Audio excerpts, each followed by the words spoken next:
খবর শুনছেন বর্তমান নিউজ টিভি ইউটিউব চ্যানেল থেকে। আজকের বিশেষ খবর হলো, ছিটকে গেল বিজেপি, মোড় ঘোরানোর খেলা তৃণমূলের। শুভেন্দু অধিকারী রেগে গিয়ে বিজেপি ছেড়ে তৃণমূলে যোগ দিলেন। লেজ মোটা হলে কেটে দেবেন অভিষেক, সমঝে চলার পরামর্শ নারায়ণ গোস্বামীর। বাংলার 4 জেলাকে কেন্দ্রশাসিত করার দাবিতে ফের বিতর্কে বহরমপুর বিজেপি বিধায়ক। জমি বিবাদের জেরে মহিলাকে মার, কানলায় গ্রেপ্তার তৃণমূল নেতা। নীতি বৈঠকে মমতার অপমান নিয়ে আলোচনার সম্ভাবনা, সোমে উত্তাল হতে পারে বিধানসভা। রেগে লাল আদিবাসীরা, বাঁকুড়ায় থানা ঘেরাও, বিক্ষোভের মুখে শেষ পর্যন্ত পিছু হটতে বাধ্য হলো পুলিশ। অনুব্রত মণ্ডল ছাড়া বীরভূমে কেউ নেই, কাজলের মুখে উল্টো সুর। প্রতিদিন নিয়মিত সঠিক খবর শোনার জন্য সাবস্ক্রাইব করুন বর্তমান নিউজ টিভি চ্যানেলটিকে। আসছি বিস্তারিত খবরে। তৃণমূল শক্তি বাড়ালো খয়রাশোলের লোকপুর গ্রাম পঞ্চায়েতের প্রধান বিজেপি ছেড়ে যোগ দিলেন তৃণমূলে।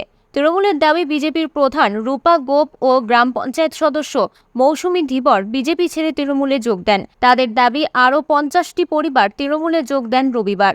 এদিকে এই যোগদানের ফলে লোকপুর পঞ্চায়েতও তৃণমূলের হলো বলে দাবি তৃণমূলের। রাজ্য যুব তৃণমূল সম্পাদক দেবব্রত সাহা এদিন দলের নতুন সদস্যদের হাতে তৃণমূলের দলীয় পতাকা তুলে দেন। ছিলেন খয়রাশোল ব্লক তৃণমূলের কোর কমিটির সদস্যরাও। এই তৃণমূলে যোগদানের ফলে বিজেপি পরিচালিত গ্রাম পঞ্চায়েত ছিনিয়ে নেয় তৃণমূল কংগ্রেস। গত পঞ্চায়েত নির্বাচনে লোকপুর গ্রাম পঞ্চায়েতে বিজেপি 8টি আসন পেয়ে পঞ্চায়েতে বোর্ড গঠন করে। 4টি আসন পায় তৃণমূল কংগ্রেস, নির্দল পায় 2টি আসন। পরে নির্দলের 2 জন তৃণমূলে যোগ দেন, ফলে তৃণমূল 6 হয়। তবে সংখ্যাগরিষ্ঠ বিজেপিই ছিল এতদিন। তৃণমূল নেতা দেবব্রত সাহা বলেন, মূলত যোগদান সভা ছিল। আসলে একজনই নেত্রী, একটাই নাম মমতা বন্দ্যোপাধ্যায়। গোটা দেশে তিনি লড়াই দিচ্ছেন।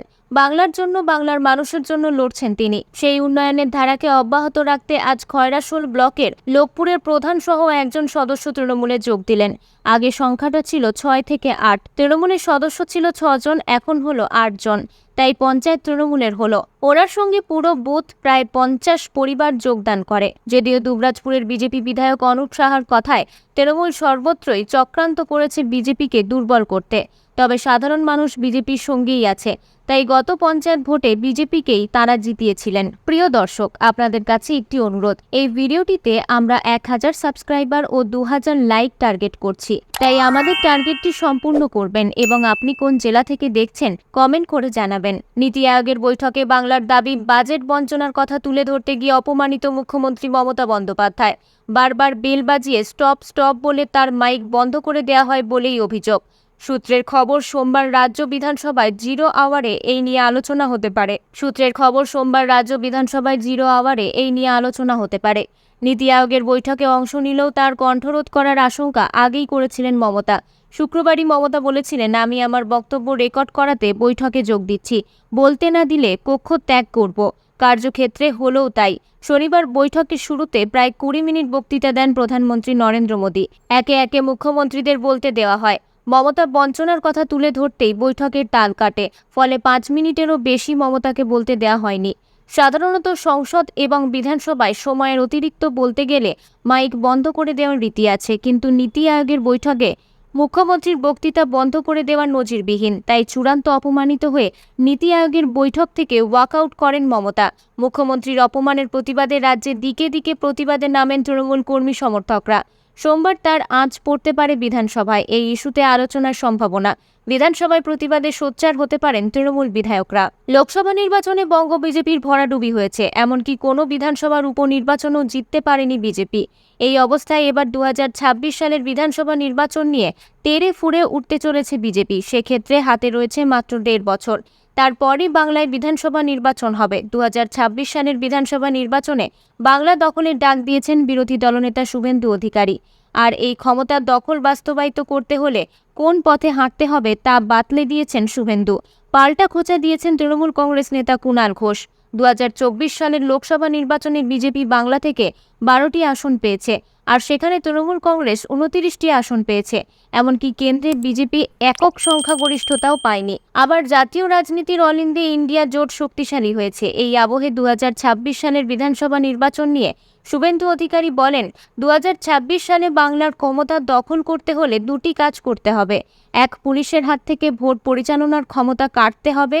2, ভোটের আগে মানুষের ভয় কাটাতে হবে। বাংলার মানুষের অবাধ ভোটদান নিশ্চিত করতে হলে ইলেকশন কমিশনকে বলবো, হাত পা বেঁধে কেন্দ্রীয় বাহিনীকে পাঠাবেন না। আগামী 2026 সালের বিধানসভা নির্বাচনে জোরদার লড়াই হবে বলেই মনে করা হচ্ছে। কারণ এখন থেকেই বিজেপি তা নিয়ে হুঙ্কার ছাড়তে শুরু করেছে। শনিবার হলদিয়ায় এক কর্মসূচিতে যোগদান দিয়ে 2026 সালের বিধানসভা নির্বাচন নিয়ে সুর চড়িয়েছেন শুভেন্দু অধিকারী।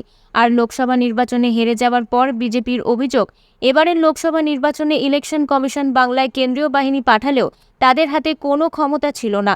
আর সেই সুযোগ নিয়ে রাজ্য পুলিশকে কাজে লাগিয়ে তৃণমূল কংগ্রেস অবাধে ভোট লুট করেছে। বীরভূমের অন্তরে কান পাতলেই শোনা যেত অনুব্রত মণ্ডলের সঙ্গে কাজল শেখের বিরোধের কথা। একাধিকবার দুই নেতার অনুগামীদের মধ্যে কোন্দলও দেখা দিয়েছে। এবার সেই কেষ্টর সুখ্যাতি করেই জল্পনা বাড়ালেন কাজল। বললেন, আমরা অনুব্রত মণ্ডলের টিম, বীরভূম জেলার সমস্ত তৃণমূলের নেতা নেত্রীরা রয়েছে। এরপর তার প্রশ্ন, এখানে কি কোনো রহস্য দেখতে পাচ্ছেন, গন্ধ পাচ্ছেন?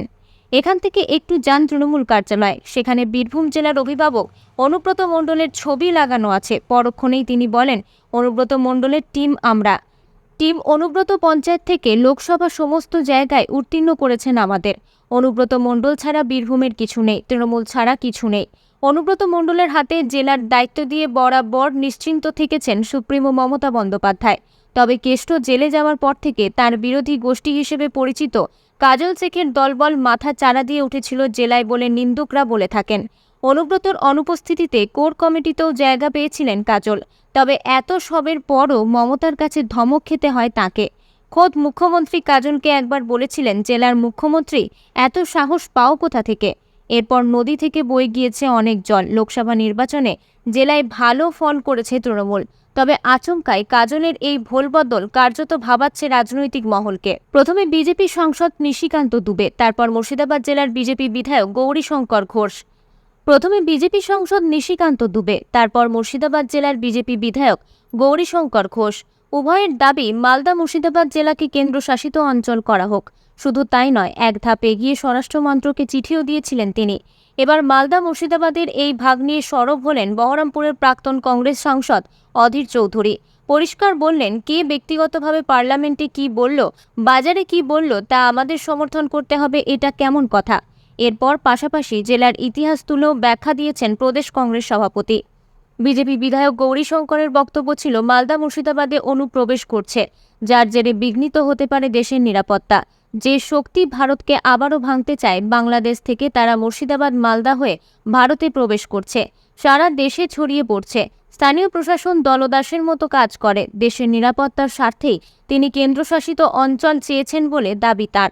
তবে কংগ্রেস নেতা অধীরের কথাই বলেছেন, মুর্শিদাবাদের আজ থেকে নয়, স্বাধীনতার আগে থেকে মুসলিম সম্প্রদায়ের লোকজনের সংখ্যা বেশি। সেই কারণে এই জেলা দুদিন পরে স্বাধীন হয়েছে। কারণ মুর্শিদাবাদ পাকিস্তানে চলে যাওয়ার ব্যবস্থা হয়েছিল। মুর্শিদাবাদে মালদায় মুসলিম জনগোষ্ঠী সেখানে সারা জীবন ধরে বেশি। নতুন করে আবিষ্কারের কিছু নেই। এগুলো কে বলছে, কেন বলছে জানি না, সমর্থনের কিছু নেই। বাজেটে কেন্দ্রীয় সরকারের বিরুদ্ধে বঞ্চনার অভিযোগ তুলে যখন মুখ্যমন্ত্রী মমতা বন্দ্যোপাধ্যায় নীতি আয়োগের বৈঠক থেকে ওয়াকআউট করছেন, ঠিক তখনই কলকাতায় বসে তার অভিযোগ ফুৎকারে উড়িয়ে দিলেন কেন্দ্রীয় পর্যটন মন্ত্রী গজেন্দ্র সিংহ শেখাওয়াত। তথ্য দিয়ে দাবি করলেন, কেন্দ্রের বিরুদ্ধে রাজ্যের তোলা অভিযোগ ভুয়ো ও রাজনৈতিক উদ্দেশ্য প্রণোদিত। বিজেপির রাজ্য সদর দফতরে সাংবাদিক বৈঠকে বাজারে বাংলার প্রাপ্তি বুঝিয়ে বলেন কেন্দ্রীয় মন্ত্রী। তিনি বলেন, মোদী সরকার আসার আগে রাজ্য 10 বছরের কেন্দ্রের কাছ থেকে 1,40,000 কোটি টাকা পেয়েছিল। শুধুমাত্র গত 5 বছরে মোদী সরকার পশ্চিমবঙ্গকে 5,36,000 কোটি টাকা দিয়েছে। এছাড়াও প্রধানমন্ত্রী গরিব কল্যাণ অন্ন যোজনার পশ্চিমবঙ্গ অতিরিক্ত 80,000 কোটি টাকা পেয়েছে। আন্তর্জাতিক বাজারে সারের দাম বাড়ায় পশ্চিমবঙ্গকে অতিরিক্ত 30,000 কোটি টাকা দেওয়া হয়েছে। তাই রাজনীতি করার জন্য জনতার সামনে বঞ্চনার অভিযোগ তোলা অনুচিত। সংগঠন মজবুত করতে হবে। নিচুতলা সংগঠন ভেঙে পড়েছে, এই নিয়ে আগেই মুখ খুলেছিলেন বিজেপি সাংসদ সৌমিত্র খাঁ থেকে শুরু করে প্রাক্তন সাংসদ দিলীপ ঘোষ। এবার দলীয় নেতৃত্বের একাংশের বিরুদ্ধে ক্ষোভ উগরে দিলেন ময়নার বিজেপি বিধায়ক অশোক দিন্দা। প্রকাশ্য সভা থেকেই তাকে বলতে শোনা যায়, এখন অনেকেই ধরাকে সরা জ্ঞান করছেন। ওই দিনের সভা থেকে কার্যত বিজেপির প্রধানদের ধুয়ে দেন বিধায়ক। বলেন, বিধানসভায় আমরা ছেড়ে কথা বলি না, ছেড়ে কথা বলার লোক নই আমরা। তাই সংগঠনকে মজবুত করতে হবে, দলীয় নেতৃত্বদের আরও সংগঠিত হতে হবে। কিন্তু জেলা সভাপতি বিধায়ককে কেউ সম্মান করে না এখানে। সহসভাপতি থেকে প্রাক্তন রাজ্য সভাপতিকে কেউ সম্মান করে না, কেউ পাত্তাই দেয় না। সঙ্গে এও বলেন, আমি সব, যতদিন সাংগঠনিক পদ আছে আমি লাঠি ঘোরাবো। এটা করলে চলবে না, সবাইকে মর্যাদা দিতে হবে। আজ আমি আছি, কালকে আমি নেই, তাই যার যা জায়গা তাকে সেখানে রাখা উচিত। আমি মনে করি এই জেলা বা এই রাজ্যে তা হচ্ছে না। একই সঙ্গে তারা জানিয়ে দেন, আমার কাছে তথ্য প্রমাণ আছে। কয়েকজন বিজেপির প্রধান তারা ধরাকে সরাজ্ঞান করছে। আমি পার্টিকে বলবো, জেলা সভাপতিকে বলবো, সেই সব প্রধানকে ডেকে তাদেরকে ঠিক করে দেওয়া উচিত। তৃণমূলকে বিত্তবান নয়, বিবেকবানদের দল হতে হবে বলে জোরালো সওয়াল করলেন তৃণমূল সুপ্রিমো। বারবার অভিষেক বন্দ্যোপাধ্যায়ের মুখেও শোনা গিয়েছে একই কথা। মমতা অভিষেকের কথারই অনুরণন শোনা গেল অশোকনগরের তৃণমূল বিধায়ক নারায়ণ গোস্বামীর কথায়। আমডাঙ্গার আওয়াল সিদ্দি চৌমাথায় একটি রক্তদান শিবিরের অনুষ্ঠানে যোগ দেন নারায়ণ গোস্বামী। ওই অনুষ্ঠান মঞ্চে দাঁড়িয়ে অশোকনগরের বিধায়ক বলেন, সবাই খারাপ বলছি না, দু একজন যদি এমন থাকে তাদের জন্য সতর্কবার্তা। অভিষেক বন্দ্যোপাধ্যায় ময়দানে নেমে পড়েছেন। আপনি পুজো সদস্য কিংবা পঞ্চায়েত সদস্য, আপনার লেজ ফুলে মোটা হয়ে গিয়েছে, কেউ কাটতে পারবে না। অভিষেক কেটে দেবেন, মা বলার সময় পাবেন না। সুতরাং মানুষের অধিকার মানুষকে দিতে হবে। সম্প্রতি বাগদায় উপনির্বাচন হয়, সেই প্রসঙ্গের কথা উল্লেখ করে নারায়ণবাবু আরও বলেন, আমরা ভোট করাতে বাগদায় গিয়েছিলাম। আমি তৃণাঙ্কুর প্রার্থী রথিন ঘোষ, সুজিত ঘোষ, নির্মল ঘোষ পড়েছিলাম। ঘুরে দেখেছি মানুষের মমতা বন্দ্যোপাধ্যায় তৃণমূলের বিরুদ্ধে কোনো অভিযোগ নেই।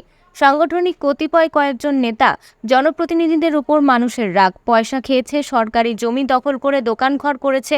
আমরা বললাম এসব চলবে না, মমতা বন্দ্যোপাধ্যায় পাঠিয়েছে, জমি দখল করে গরিব মানুষের মধ্যে বিতরণ করে দেব। সাইনবোর্ড লাগিয়ে দিয়েছি, তৃণমূল মানে পরিষেবার পার্টি। করে কমে খাওয়ার জন্য যারা আছেন তৃণমূলে তাদের দিন শেষ। আমার নেতা অভিষেক বন্দ্যোপাধ্যায় এই কথা বলছেন, সুতরাং সমঝে যান। উল্লেখ্য, সম্প্রতি একের পর এক তৃণমূল নেতার দাদাগিরির ভিডিও ভাইরাল হয়েছে। এই পরিস্থিতিতে নারায়ণ গোস্বামীর মন্তব্য যথেষ্ট তাৎপর্যপূর্ণ বলেই মনে করা হচ্ছে। উত্তর দিনাজপুর আড়িয়াদহের পর কানলা, ফের মহিলাকে মারধরের অভিযোগ। এবার সরাসরি অভিযোগ স্থানীয় তৃণমূল নেতার বিরুদ্ধে, পাল্টা তাকে মারধরের অভিযোগ তুলেছেন ওই তৃণমূল নেতা। সেই ভিডিওতেই দেখা গিয়েছে ওই মহিলা সহ আরও কয়েকজন উল্টে তৃণমূল নেতাকে মারছেন। যদিও ভিডিও সত্যতা যাচাই করেনি বর্ধমান নিউজ টিভি। ঘটনার তদন্তে নেমে অভিযুক্ত তৃণমূল নেতাকে গ্রেপ্তার করেছে পুলিশ। সূত্র মারফত জানা গিয়েছে, আজ রবিবার বিশেষ আদালতে পেশ করা হবে তাকে। পুলিশ ও স্থানীয় সূত্রে জানা গিয়েছে, অভিযুক্ত তৃণমূল নেতার নাম গোপাল তিওয়ারি। তিনি কালনা শহর তৃণমূল কংগ্রেসের সাধারণ সম্পাদক। নির্যাতিতা মহিলার অভিযোগ, তাদের বাড়ির পাশেই একটি জায়গায় গোপাল তিওয়ারি এমনভাবে পাঁচিল দেয় যে বাড়ি থেকে ঢোকা ও বেরোনোর অসুবিধা হচ্ছে। এর মধ্যে শুক্রবার রাতের অন্ধকারে স্কুটি ঢোকাতে গিয়ে নতুন করে পাঁচিলটির একটি অংশ ভেঙে যায়। সেই ঘটনাকে কেন্দ্র করে শনিবার সকালে মহিলার বাড়ি ঢুকে তার পরিবারের লোকজনকে ওই তৃণমূল নেতা ব্যাপক মারধর করে বলে অভিযোগ। আরও অভিযোগ, নির্যাতিতার বৃদ্ধ শাশুড়িকেও ছাড়া হয়নি, যার জেরে 3 জন কানলা হাসপাতালে ভর্তি রয়েছেন। কানলার চকবাজারের বাসিন্দা ওই তৃণমূল নেতা পাল্টা অভিযোগ করেছেন। গোপাল তিওয়ারি বলেন, কাল রাতে ওরাই আমাদের পাঁচিল ভেঙে দেয়, বলতে গেলে ওরা আমাকে ঘরের ভিতর টেনে ঢুকিয়ে এলোপাথারি মারতে থাকে। আত্মরক্ষার চেষ্টা করি। এছাড়াও এদিন আমার বাড়িতে এসে আমাকে ও স্ত্রীকে মারধর করে। আমি ওই সম্পত্তিটা ব্যাংকের কাছ থেকে নিলামে কিনি। আগে ওই জায়গায় বেড়া দিয়েছিলাম, সেটাও ভেঙে দিয়েছিল। পাঁচিল দেওয়ার পরেও আমাকে মারধর করে। থানায় অভিযোগ জানিয়েছি। তদন্তে নেমে ওই নেতাকে গ্রেপ্তার করেছে পুলিশ। এতক্ষণ খবর শুনছিলেন বর্ধমান নিউজ টিভি থেকে। খবর আজকের মতন এই পর্যন্তই। ধন্যবাদ।